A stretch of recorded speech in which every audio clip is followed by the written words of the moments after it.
Hi everyone, thank you for joining us online today for Friday Focus.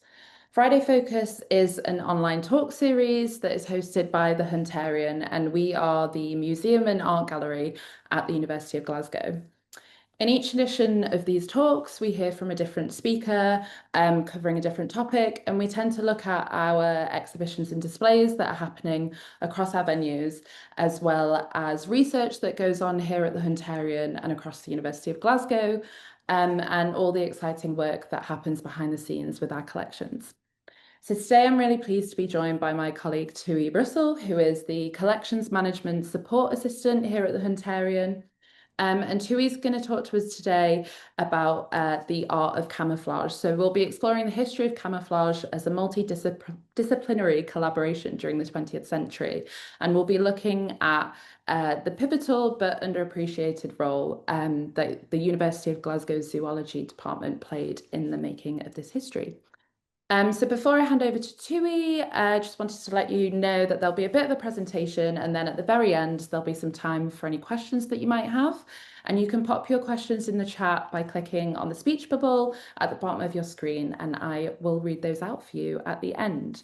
So thanks again, everyone, for joining us online today, and I will hand over to Tui now to present. Hi everyone. Thanks so much for coming and thanks for the introduction, Eleni. I'm Tui and I'm the Collection Management Support Assistant at the Hunterian, working with the Science and Medical History collections and with Dr. Nikki Reeves. But I thought today I'd show you one of the projects that I started working on in my previous role in the Hunterian, and has kind of followed me all through nearly 2 years now of working with the Hunterian's collections, which is about the art of camouflage, looking at where it can be seen in the collection throughout all of the different departments. So I really came to find out about this story in my previous role, as I said, as where I was the curatorial assistant for the art collection. And so, as part of this role, I was asked to catalogue some works by the etcher, Glasgow etcher Muirhead Bone, who was working at the beginning of the 20th century.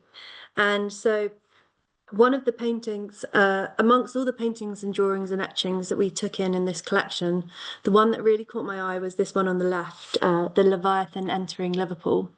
And I just really was intrigued by its design and its like pattern.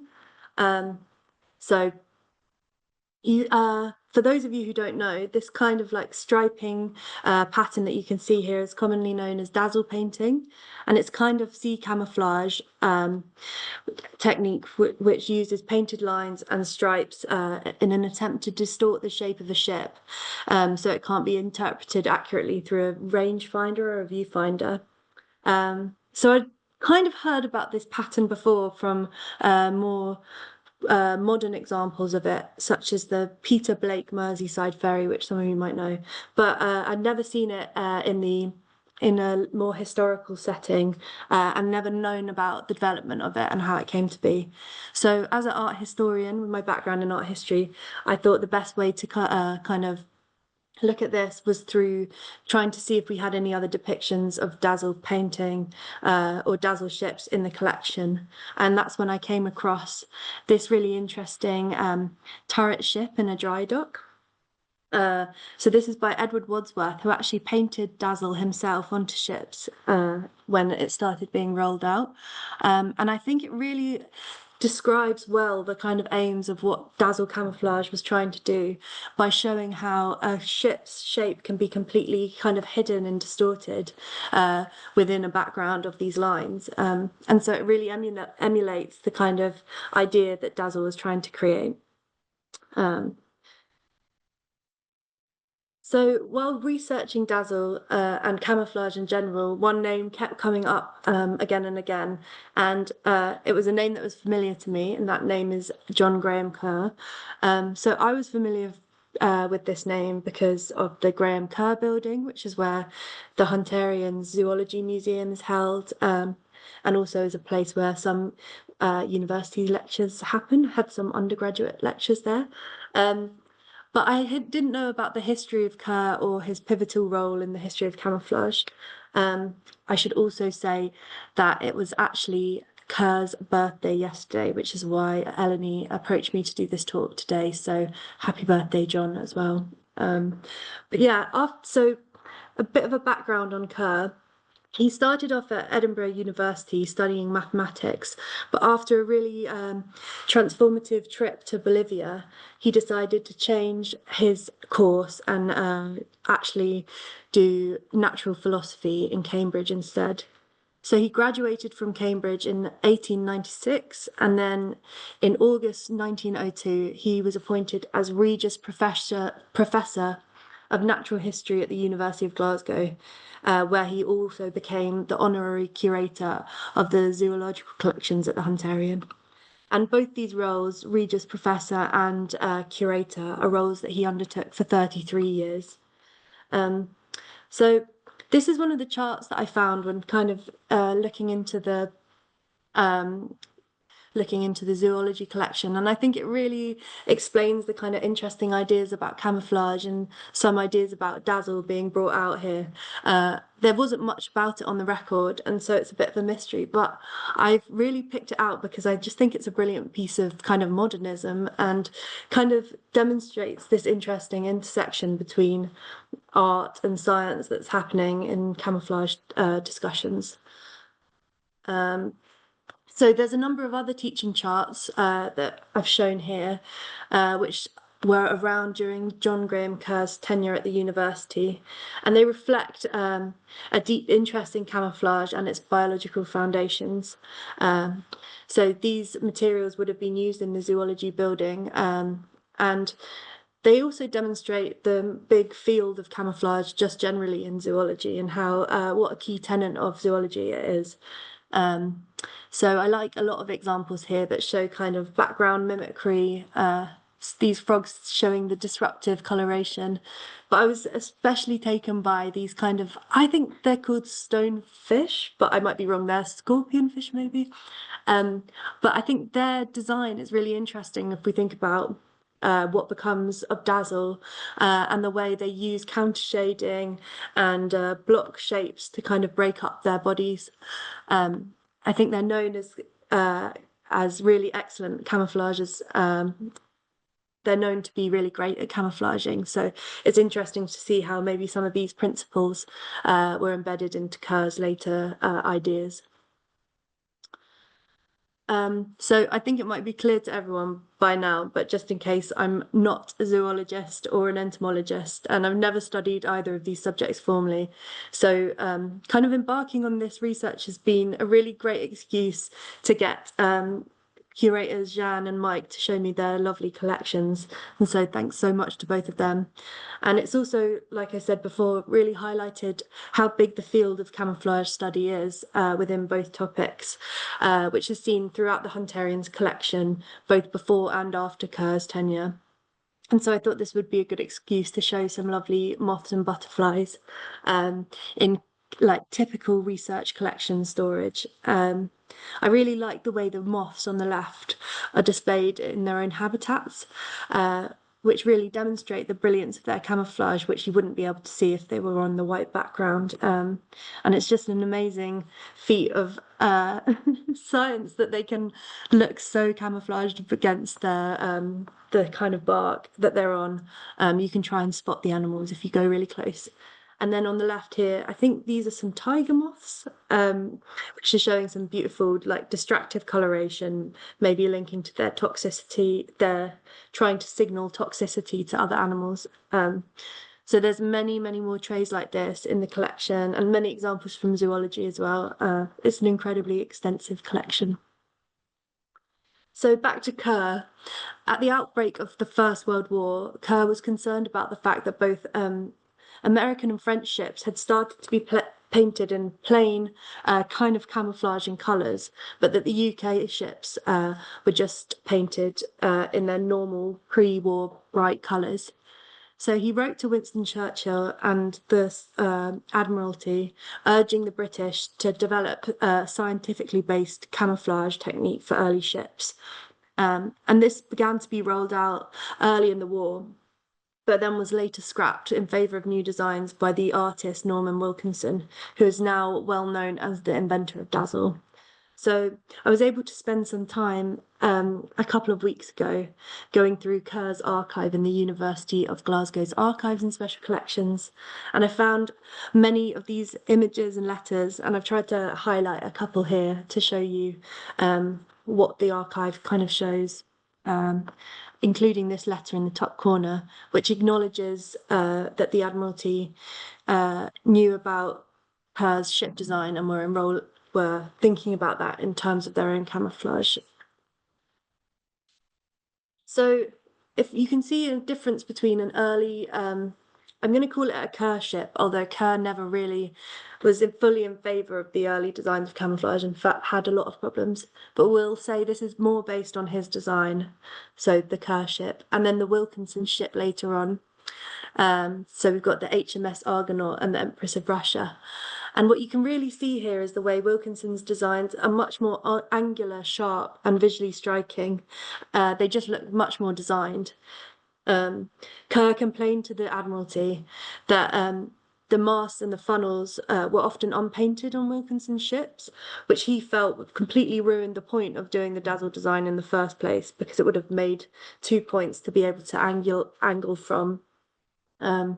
This also might be a good time to mention that Kerr absolutely hated the term dazzle, and he describes it in some letters as an unfortunate and American term. He much preferred the term distractive or protective coloration. So I don't know, do with that what you will. But anyway, so Kerr was you can see a theme here of Kerr being quite upset. Kerr was upset about the lack of acknowledgement of his involvement in the scheme, and this he felt this to the extent that he actually sued the Admiralty eventually for failing to give him credit or payment for this kind of sea camouflage design. And so this is the primary focus of most of the items in the Kerr archive, which includes the full legal transcript and lots of letters of evidence. So again, I've pulled out some here to highlight the kind of things Kerr was claiming during the trial. And we can really summarize what he was saying as he believed that ship camouflage, the principle of ship camouflage, of distractive and protective coloration through distracting patterns, began in 1914 after his letter to the Admiralty, and not in 1917 by Norman Wilkinson. And so one of his key bits of evidence I've put here, which is a drawing of a submarine in some kind of distractive coloration. And this drawing was done by Wilkinson in 1915, 2 years before he invented Dazzle, showing in Kerr's argument that Wilson must have understood the principles of this kind of distractive camouflage technique. Despite this, Kerr lost the suit and was never granted invention of the scheme, and he later went on to describe the effort to improve camouflage for ships as perhaps the most disheartening experience of my scientific life. So, despite this, one of the few success stories of Kerr's work in camouflage was his tutelage of Hugh Cott, who was made a Doctor of Science at Glasgow Uni in 1938. And during his time at Glasgow Uni, Cott began working on his seminal book, The Adaptive Coloration of Animals, which was published in 1940. And so this is some photographs from the book on the left, and then in the middle, one of Cott's pen and ink drawings. And I think they're such brilliant drawings. And you can see some of them in the Hunterian's collection, some prints of them, and they're really wonderful. On reading Cott's book, Kerr described it as by far the finest thing of its kind in his existence, which really shows how Cott was carrying Kerr's baton of camouflage technology. And so at the outbreak of the Second World War, Cott really managed where Kerr had failed to establish a scientific relationship between animal coloration and camouflage techniques. He worked as a camouflage expert for the British Army, and his book Adaptive Coloration in Animals was actually became popular amongst soldiers trying to develop their own kind of protective camouflage in the field. And so here are some other photographs by Cott that are held in the Hunterian Zoology collection, and you can have a little look to see if you can see any of the camouflage animals here. But they're also just wonderful images, really beautifully taken. So yeah. And during his time as a camouflage expert for the British Army, Cott actually worked collaboratively with a number of artists. And I've picked out here the most notable artist to me, the surrealist painter and art historian Roland Penrose. So together, Roland Penrose and Cott worked at the Camouflage Development and Training Centre in Farnham Castle in Surrey. Penrose is a really interesting artist, and there's a lot of his work in the National Galleries of Scotland's collection. I think they have some of his archive there, but he does these really brilliant, beautiful paintings, quite surreal paintings. But he is most well known, I think, for being the husband of Lee Miller, the amazing photojournalist who did a lot of World War II photography. And she actually worked with Cott and Penrose at the Farnham training camp, taking some interesting photos and being a part of some of their camouflage ideas. Yeah, camouflage and designing camouflage and the First and Second World War had always involved painters and artists being involved, and they became camoufleurs, actually taking part in designing and painting camouflage patterns. But it's quite interesting to note the stylistic differences that seem to follow the art styles of the time. So whereas in the First World War, you have the kind of angular and quite sharp shapes of Dazzle, which really led even people like Picasso to say he invented camouflage in general because it followed so closely the Cubist principles. In the Second World War, camouflage becomes much more surreal, and you get these quite interesting enacted performances by people doing these very bizarre training where they would kind of try and go and blend into different areas, and these quite surreal photographs. And this really is in lots of parts thanks to Penrose, who used his links to other surrealist artists to create a really interesting surreal environment for the army at the time.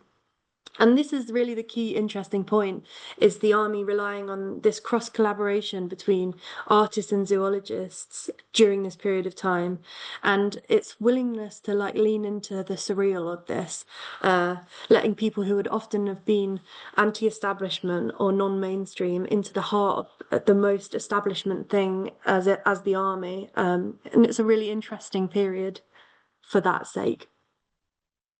So one of the other artists who worked with Roland Penrose and Cott in the development of camouflage was Julian Trevelyan. He was a surrealist printmaker and a poet, and he served as a camouflage officer in the Royal Engineers from 1940 to 1943, working across North Africa and the Middle East. So his wartime role involved disguising military infrastructure, vehicles, and even entire battalions using his visual deception techniques that drew directly from both zoological camouflage and avant-garde art. We have some really interesting prints of his work in the Hunterian, and I've picked out this one particularly because I think it shows kind of some of the principles that come from camouflage maybe embedded into this piece. And I think it's an interesting way to look at a city in blocks and maybe relates to some of the imagery he's seeing from aerial views and something like that. Yeah, so the British Army's desert campaign, which Cott, Penrose, and Trevelyan worked on, posed really unique challenges in camouflage. Traditional green-brown camouflage was ineffective against pale, open terrain, and Trevelyan and his colleagues responded with bold experimental solutions. And so I think I'll just finish off by showing you a little example of one of the quite wacky ideas that came out of this, which is and really shows the marriage of kind of zoology principles, artistic principles that create really interesting camouflage. So false eye camouflage in animals is also known as ocelli. It is a form of mimicry found in butterflies and moths. And so it can, in some cases, like the top left corner, be to make the animal appear bigger or to make it seem more scary to a predator. Or in the case of this photograph by Cott in the bottom left corner, it could be to draw an animal's a predator's attack away from vital areas of the body and to more areas which are less vital. In many ways, this really could be linked to the Second World War dummy army campaign, which both Cott, Penrose, and Trevelyan were involved in creating. These worked to make the army seem bigger, but drawing enemy attacks away from more vital areas, more strategic areas. And this worked especially well in the Middle East campaign. British camouflage officers under Geoffrey Barkas included zoologists such as Cott, and as well as theatre and set designers who really worked on creating the atmosphere of real armies. And they created dummy railheads, fake ports, a decoy tank here. And I'm not sure what this one is in the top corner, but this was found in the Kerr. Kerr had a photograph of this in his archive, and it looks like some kind of dummy equipment. So I hope you've enjoyed this whistle-stop tour of camouflage in the Hunterian, and it's been a really brilliant project for me, working really collaboratively with other curators that I often don't get to work with as much, and to get tours of their collections. So thank you so much to them. Also, it's been a great excuse for me to go to the archive and special collections, which is always a lovely place to spend a day. But I think the real importance of this is to show how Glasgow University really had an interesting part to play in this history. And but there's so many other threads to this that could be picked out. Maybe I've linked some of them here. You could try and guess what they are. But if not, if anyone wants any information on any photos in the slides or any documents, and if they want my bibliography, please let me know and I can get them to you. And thanks so much. Thank you so much, Tui. If anyone's got any questions, you can pop those in the chat. It was really great to just see how like one part of the collection has sent you down this rabbit hole that has unveiled all of these other connections and networks and yeah, different parts of our collections and the university as well. I just wanted to ask, I had a question just around the Kerr and his initial ideas around sea camouflage. And I wondered, you might have just touched on it briefly, but I wondered if some of your research, if you had uncovered exactly why it was that Kerr's initial ideas weren't moved forward and it was Norman Wilkinson's that was favoured above what Kerr was developing. So I really wanted to touch on this in the talk, but I couldn't quite fit it in. There's a lot of interesting ideas about this. I think in some senses, it's fair to say that Kerr, maybe his ideas weren't completely picked up by the Admiralty. He never worked for them. He only suggested ideas to them. But the interesting thing is why didn't they employ him when he had so many interesting ideas? He was a professor. And this thread that I keep finding throughout this is this idea that the army really didn't want the idea of them basing something on an animal. They thought that seemed crazy. And there's a bit in one of the letters that says, if you just told us that you were going to base these designs off a zebra, we would have said you were all mad. So in some ways, I think the Wilkinson angle, even though he's an artist and it's a bit out there and a bit non-mainstream, is a more acceptable angle than it coming from an animal, which is really interesting. And it's interesting to think why are they so resistant to being I don't know, having that kind of, why do they not want to be inspired by animals? But there's definitely something interesting there, and definitely something I want to look at more. Yeah, Yeah. really strange when they are so obviously inspired by animals. Yeah. Um, yeah, and also it's interesting because you spoke about like there's lots of connections and collaborations, but did Kerr know Norman Wilkinson, and was that not something that they would have collaborated on? Because there's a lot of people in there that have these connections that worked on camouflage together, but Kerr's maybe a bit of an outlier. I think the thing you get from Kerr's archive is this sense of he's very, very bitter about the lack of acknowledgement, and he is really not a fan of Wilkinson at all. And there's a lot of angry uh like kind of a very angry vibe in all of his messages. And there's quite a an interesting thing that in the archive there's only one real unwritten on thing at the end, which is this postcard of a Norman Wilkinson print, and it's got nothing on the back. He's never sent it to anyone. It's just this uh, Wilkinson print, and I feel like it really shows like he's just seething with like this postcard sent to no one. I think it really was like a really upsetting part of his life. He talks about it in his autobiography, and he says, "I'm not going to touch on that depressing topic." So I think he almost couldn't bring himself to get involved again after being what he felt was so slighted by this experience and so undervalued.